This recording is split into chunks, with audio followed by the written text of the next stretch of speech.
MissInformed with yours truly, Missi Trantham. Good morning. And I have here with me Jody Garrett. Everybody knows Jody. She's my ride or die. What's up, Jodes? Good morning. We're sitting here in Austin, Texas, and we're going to be discussing the market and how it's affecting you.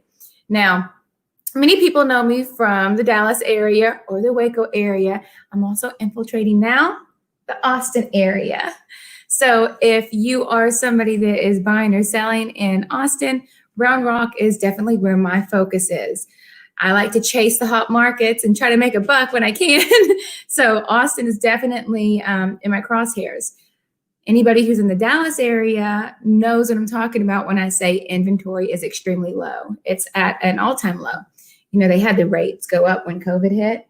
I mean, the rates go down when COVID hit, and the inventory has now gone down as well. So we don't have a whole lot to choose from out there in the Dallas market. Waco's a little bit different. Waco is a slower market. It's like they're in a bubble. You see just a lot more focus on new builds are trying to expand, and they're slow about it because a lot of people in Waco don't want a lot of people in Waco. And then as far as the Austin area goes, Jody just moved here a few months back. It hasn't even been a year. To Round Rock, no. It was in the fall. So tell me how you feel about living in this area, what it's like to be somebody, to be new to this area. I know you're a little biased because there's babies here for you to play with, but. Yeah, anytime you can live close to adorable nephews, make that move. Being in Austin as an area it was really amazing before COVID hit, because you had all the live music and the different foodie adventures that you could take. And now that COVID is apparently sticking around for a long while, it's transitioned to more of like hikes and nature walks. And do you want to go kayaking? And how can you be outdoors and still like be social with your friends and family? And Austin has a lot of different places like that to offer. Yes. I know that I think I remember reading an article last year, or no, it was a couple of years ago, that they were going to have this sea exhibit put up, and it was where you could go surfing. It was like this building, and they had the water that would shoot down like this ramp, and you could get on a surfboard and like pretend you were in a wave. Yeah, which I was like, oh yeah, I want to try that. You know, they always think of some fun, innovative thing to do to entertain us. It's hard to keep us entertained. There used to be a flip-flop store at Willow Bend Mall that had the same setup. Really? It wasn't like an entire wall of water like if you were surfing, but maybe more like wake skating or like boogie boarding. Oh, boogie boarding. I like that. But our market's gotten a little bit more competitive lately because Tesla is building a really big factory here. Tesla's coming. Oh, that's exciting. Yeah, and Apple's expanding their headquarters, and someone else major is moving to Texas. Everyone from California. So. They're all coming. It is true. There's quite a surge. That's why it's so important to as a realtor to stay on top of what's going on with new builds and talking to the city councils on what their development plans are, because there's so many people coming to this area that you have to be able to know where to put them.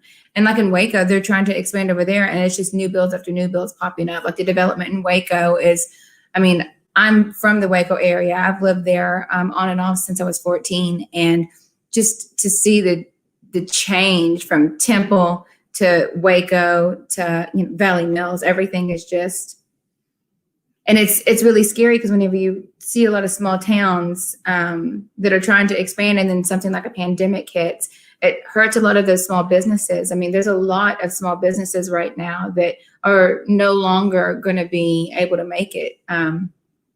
We're off and on with whether or not restaurants can be open to serve, or if they have to go and to go, and people are just scared right now. And so it is an issue, but hopefully this year we have a little bit more normalcy.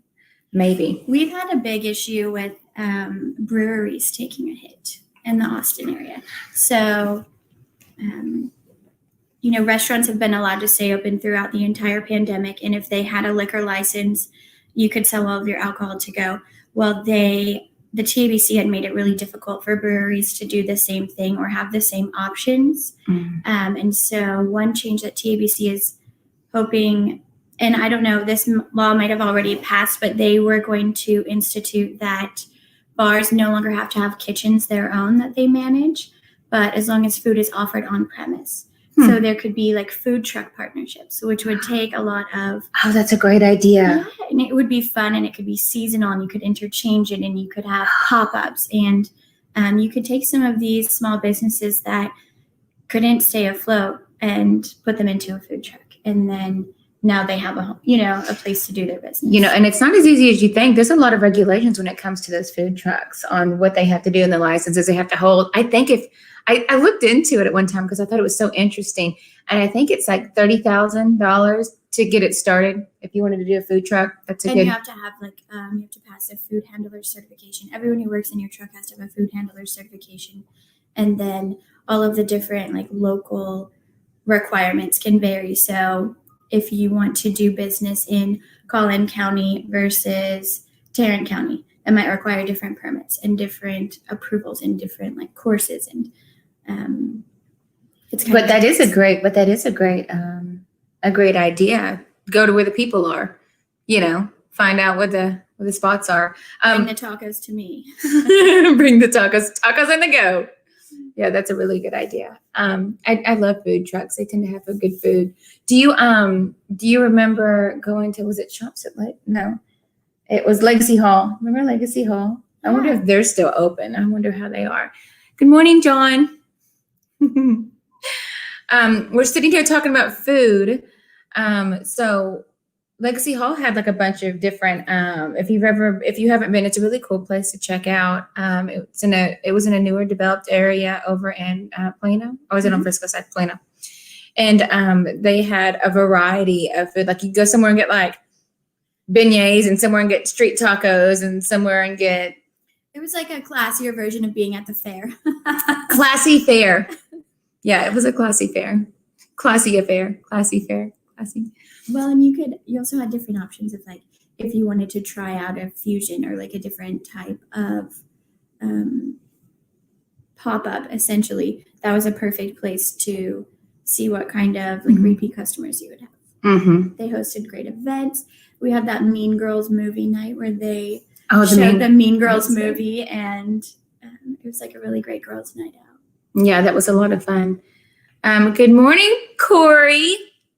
I was watching something this morning on Facebook. I have a girlfriend that posts a lot of really interesting stuff, and I was watching this thing where they talked about the pandemic nurses, the girls that are, or the girls and guys that are going to hospitals that have the surges of coronavirus, and that's something that Corey did.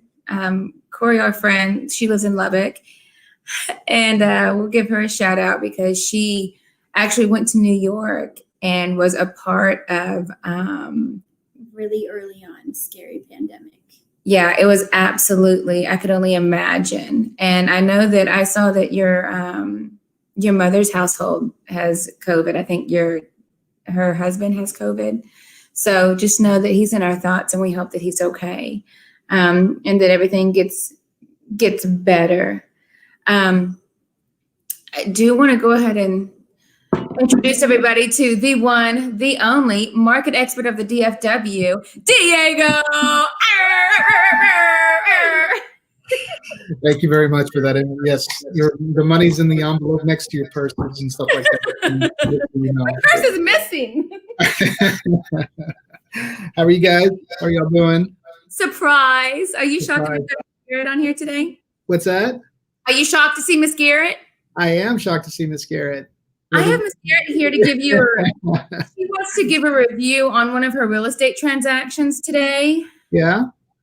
Oh, go ahead. I had the pleasure of working in the real estate industry in Dallas for nearly a decade. And she's old. Very old. So throughout that time and all of that experience, I met a ton of different professionals. And so when it comes time to manage your own transactions, it becomes like increasingly difficult of like, who do you choose? And so I took a position in Austin and I moved down here, and my first choice in realtors was Diego Villarreal. Having someone that I knew I could trust, just blind faith.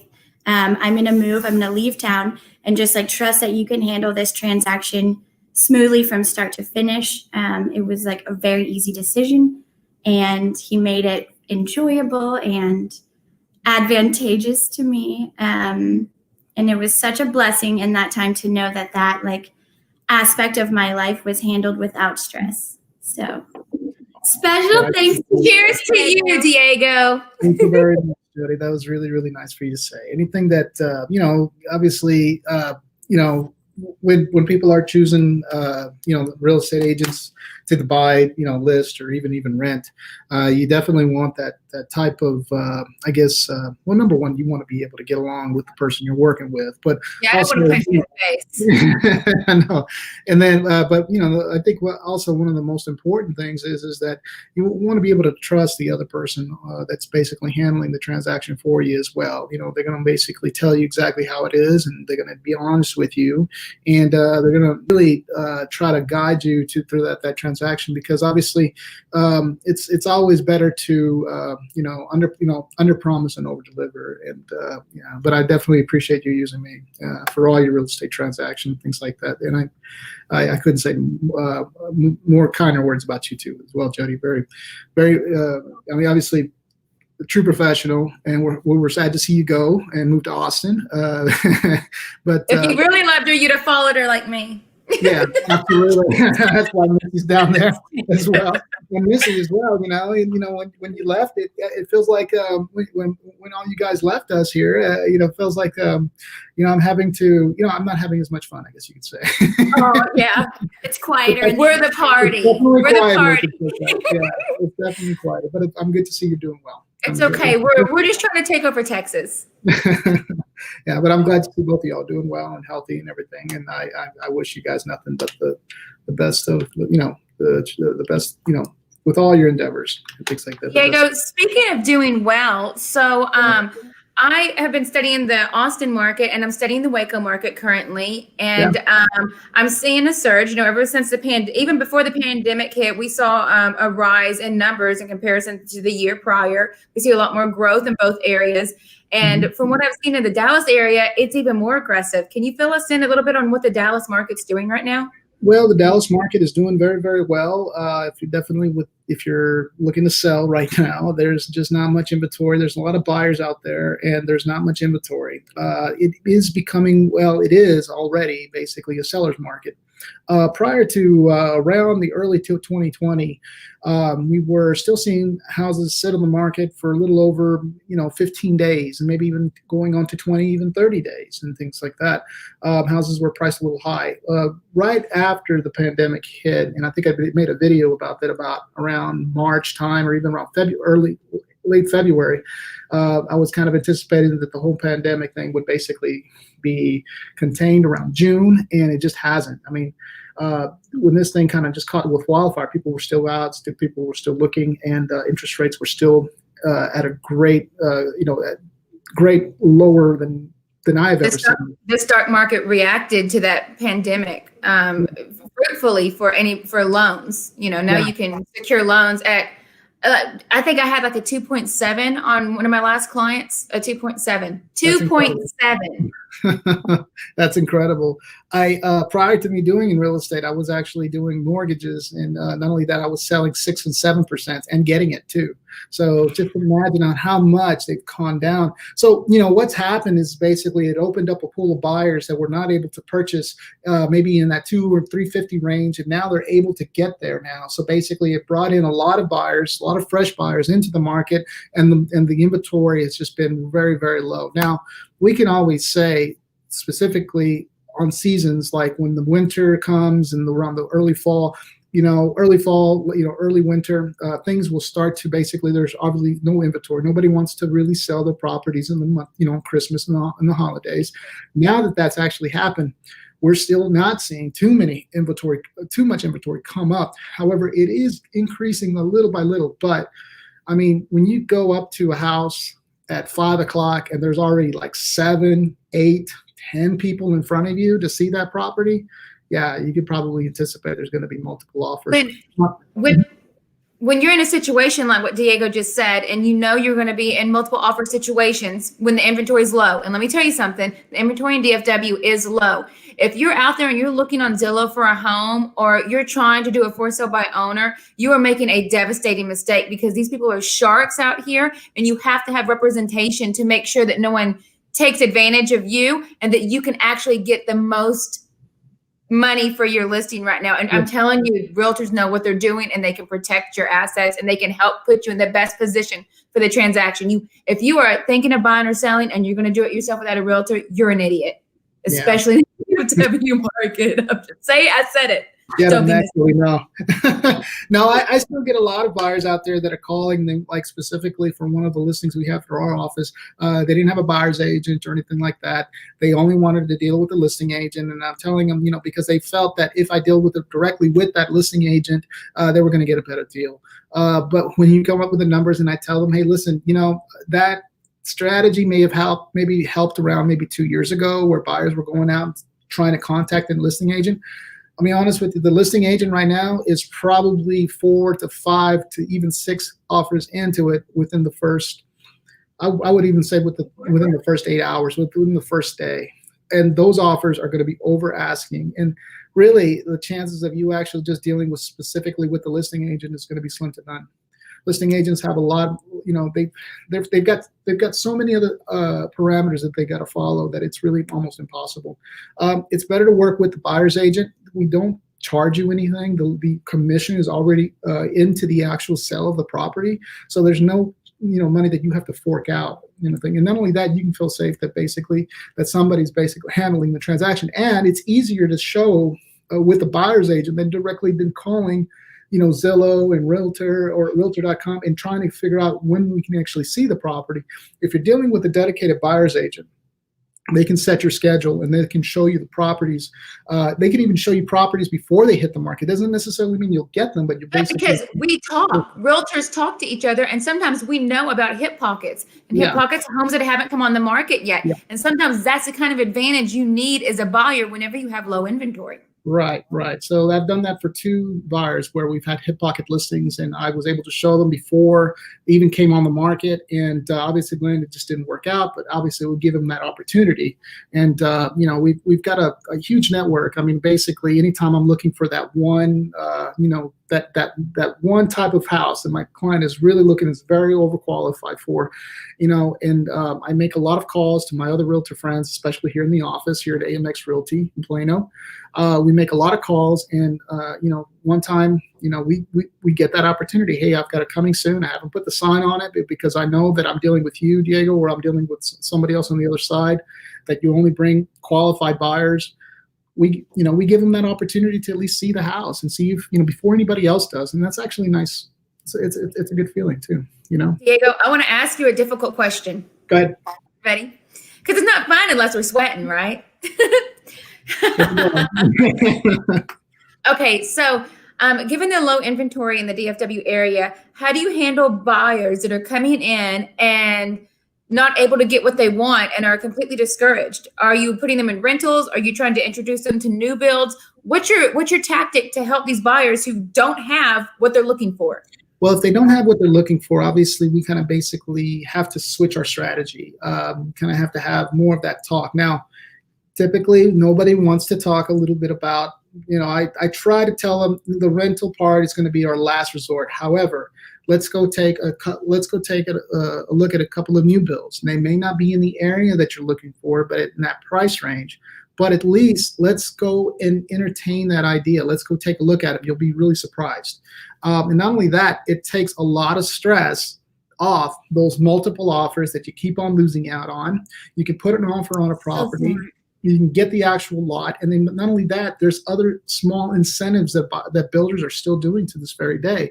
They might not be great incentives, but they're doing something. They're doing basically, like, sometimes they're adding blinds, which is very, very important. People don't realize that when they buy the house, the blinds are actually extra.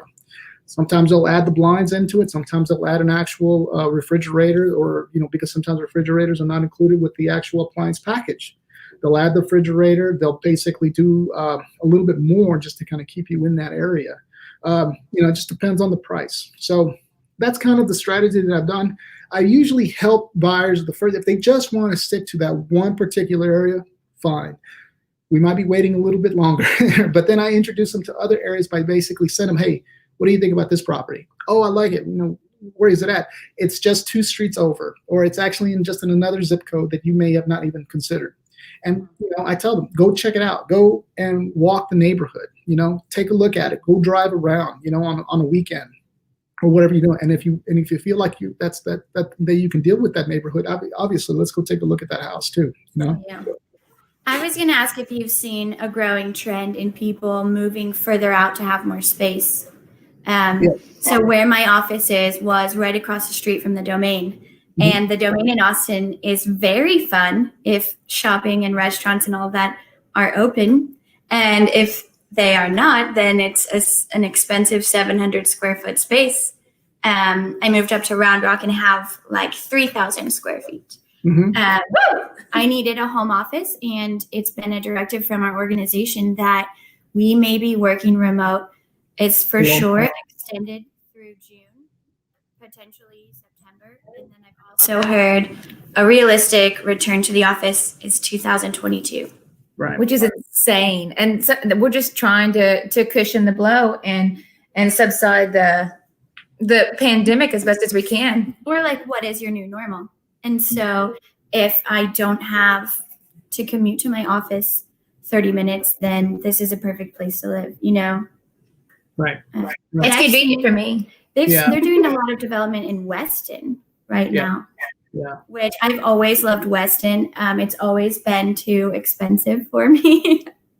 But, if you have more development out there, then you no longer have to buy like a 5 or 10 acre property. There's options. Speaking of options, I want to give a throw out there to anybody who might have lakefront property near Lake Travis. I've got a buyer who's looking for a lot, and him and his wife are the sweetest couple, you guys, and they want a lot over near the water, and they want to be able to go from the house to the water, and they're going to build. And so I'm just looking for a lot near Lake Travis. If somebody's watching, you're near Lake Travis and you want to get rid of it, call me. Call me. Speaking of calling me, I spoke to a beautiful referral from Diego, and they have some really exciting news. You should call them. And check Oh, in really? with them. Okay, I sure will. So I'm going to say it, but I'm super excited for him. that lead actually had come in through the office phone. They were looking for something basically in the Sherman area. They're not necessarily. Everybody says they want to live in the DFW area, but when they say anywhere, I tell them, okay, let's go to Fort Worth. You know what I mean? Yeah. I don't want to live that far. I was like, why not? It's basic. I think that Fort Worth right now is and I keep on telling people this, very undervalued, because there's still properties out there that a lot of families can afford. Problem is that everybody wants to kind of stay closer to Plano, Prosper, and this is where all the jobs are at, I think. There's just no more room now. Yeah, but on particular days when I kind of just don't want to stay in the office or anything which I'm in the office a lot, but what I do is I drive a lot of the neighborhoods now. I drive a lot of the new build properties and things like that, because it's one thing when you need to kind of stay afloat about what other new development is coming in, but you need to know exactly how it's all coming together, because you need to know those subdivisions that are coming up. It's not like you can just kind of look at it on MLS. Looking at it on the computer is one thing, but if you actually get in your car and drive to those neighborhoods, it's another. You need to basically be very, very up to date with how everything is coming together, because you got to learn how to, and then you got to know how to get there. There's things are moving so fast that you can't put these on maps or sometimes even Google Maps just to learn how to get there. And nothing's more frustrating than a buyer behind you and you're lost and don't know where to turn in at the new build. That's one of the things that happened to me this past year. I thought that I could just look at MLS and I'll be able to figure it out. No, you got to drive. You got to know how to get there. And not only that, you have to learn, you have to actually get there with a little bit of ease too. They have to know, you have to actually show them that you actually know where everything's at. But just taking the time just to do that, for some reason it's difficult, but you got to find the time. Yeah. Diego, with our last 4 minutes, do you have any needs that you want to shout out, maybe for a buyer or a seller in the DFW area? Or do you have a need for something in real estate that maybe we could go ahead and throw out there, see if we can find? My needs are just like everybody else's. I need that 350,000 4-bedroom, 3.5 bath, 2,300 square foot home with a nice backyard in Plano, 75075. I've got someone looking if they can move today. I need to sell their house, but that house will sell within hours. Okay. So if you got something like that, give me a call. You'd be worth 214-2611. And you can always find more about Diego at amxrealty.com to learn about his brokerage. His broker, Twan, is one of my favorite brokers, amazing brokerage. They thrive on educating their realtors. As you can see, Diego is on top of his game and knows exactly what to do when it comes to utilizing his tools to help you buy or sell in DFW area. So yeah, absolutely. Take a look at our website. Our website's very intuitive. It's very easy to navigate. Don't worry if you're going to be clicking on there. It's going to ask you to sign up. Don't worry. It's not going to have like a lot of people calling you or anything like that. Our website is free to use. We don't really require signups, but if you do, that's great. But it's not going to be something where a lot of agents are going to be calling you. Okay. Yeah, we're here to help. So if you're out there and you're getting ready to buy or sell, make sure you have a realtor that is seasoned and somebody that knows how to fight in the market, because whenever you have low inventory like this, it is a feeding frenzy, and we are working multiple offer contracts in the DFW, as Diego just said, but it's also coming into play in markets on the outside. I'm seeing multiple offers in the Waco area and in Austin area. So you really just cannot drive it home enough. You need representation. It doesn't cost you anything extra. In fact, it'll probably save you some money. Absolutely. Absolutely. Save you time and headache too. Trust me. Oh yeah. Well, before we leave, I want to talk about one more little teeny tiny thing. President Trump. Listen, you guys, he was impeached again yesterday. He's been double-dyed. What do they call him? Is that what they call it now? Yeah, I don't know, but I've been watching CNN and Fox News and trying to take both sides and things like that. That's what they were talking about. So I found a diagram that kind of shows like the bell curve and where all of the different news stations fall with their political beliefs and how they report. Because I think it's important to just make sure that you're getting unbiased information. Right. But my favorite meme that I saw was the guy from Groundhog Day, and it said, President Trump's been impeached.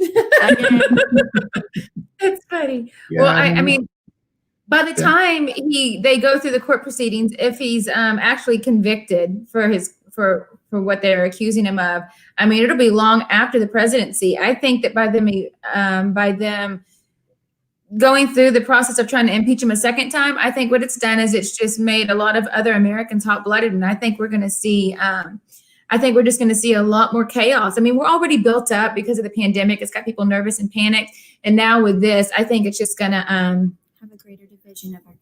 I do think it's going to be a greater division, which might cause more chaos, which might make those interest rates drop lower. I don't know. I'll let you know. We're still ripping the benefits with that one too right now. So I mean, what goes on with the world, what goes on with politics does affect the real estate market to an extent. So I mean, it's important to kind of, as realtors, to also follow and try to see what's going on, because it does impact us. Yeah, absolutely. And you as a buyer or seller. Right. Diego, thank you so much for coming on the show today. It's always so nice to see your face, even if it's through a computer screen. Tell Angie hi. Tell the wife hello. And for anybody out there looking for real estate in DFW, think of Diego. He can help you with all of your real estate needs, guys. Okay? Thank you, guys. Okay. Have a great day, and live long and prosperous. Is that it? Live long and prosperous. All right. Catch you on the flip side. Bye, everybody. See you guys.